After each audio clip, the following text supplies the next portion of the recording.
And now to some news outside of Nigeria.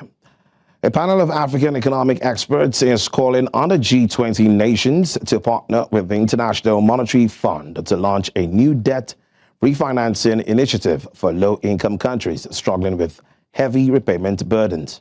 Speaking ahead of this weekend's G20 Summit in South Africa, the panel released its report in Johannesburg on Tuesday, warning that many African countries now require immediate debt relief. Unlike traditional debt rescheduling, the proposal centers on refinancing, allowing countries to buy back their most expensive loans through more affordable financing. The experts, including a former South African finance minister and a former Kenyan central bank governor, say the mechanism could work through a special fund or a series of debt swap arrangements.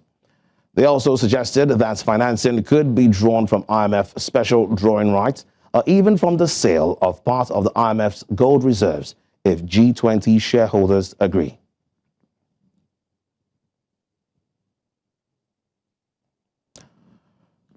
Now, Glorious Olajire, African Affairs Expert, joins us now from Lagos for more on this. Thank you for joining us, Glorious. Now, the Africa Expert Panel is calling for a new G20 IMF debt refinancing initiative.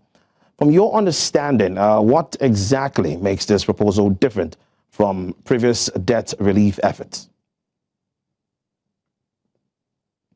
Proposal is different from different relief efforts in that the previous relief efforts focused on rescheduling. That means moving the deadline for the debt payment to a later date.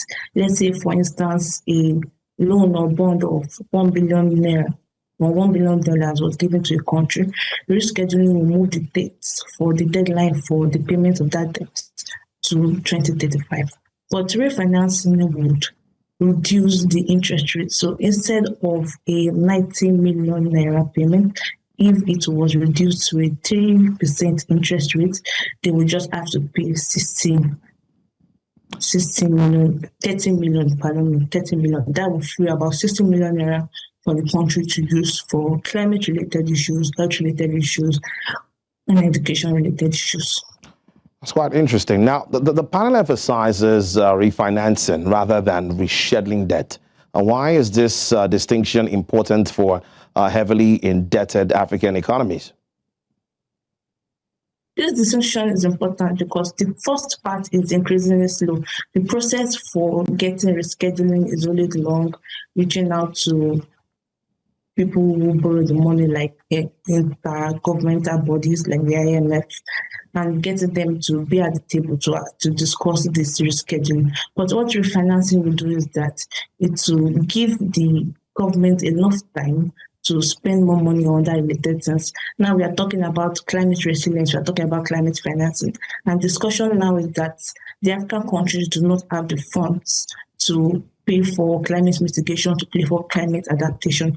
But when fund refinancing, loan refinancing is done, it will spread out the money that should be paid and give this government more money that they can allocate to other social issues.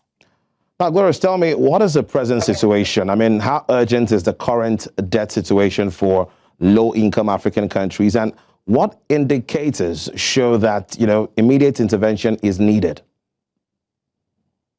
This situation is very dire, and the indicators are the GDP to the debt ratio. For instance, in Ghana, we have a 60% GDP rate, so the amount of money that comes in from the revenue of the country in relation to the debt they have is very large. And when you look at this money, if you say a country has a revenue of $60 billion and the country has a debt ratio or a debt amount of about $40 million, it leaves little amounts that can be used for the day-to-day activities of this country. So when new processes, when new ways of refinancing this debt for very low-income countries are suggested, it will leave up space for these African countries to spend more money on their own soil instead of just spending money to pay back their debts.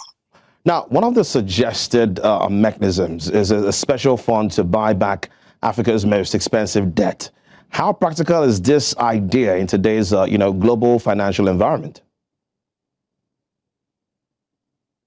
These suggestions are very complex. For instance, in the first news rollout, we hear about the talk of using gold reserves. Gold reserves on paper make sense because gold is a very versatile commodity and can be used to buy back stock because gold is a very expensive commodity, and when you convert it back to whatever currency, it will have increased value. But the issue is many of these countries, leading countries that are on the board of the IMF, like the United States, would not want to release that gold because they understand the value of the gold. The very reason why gold is a good reason for paying back those debts is also a reason that they wouldn't want to release the gold because of the value it provides. All right, thank you so much, Glorious Olajire, for giving us this information and insight. We appreciate it.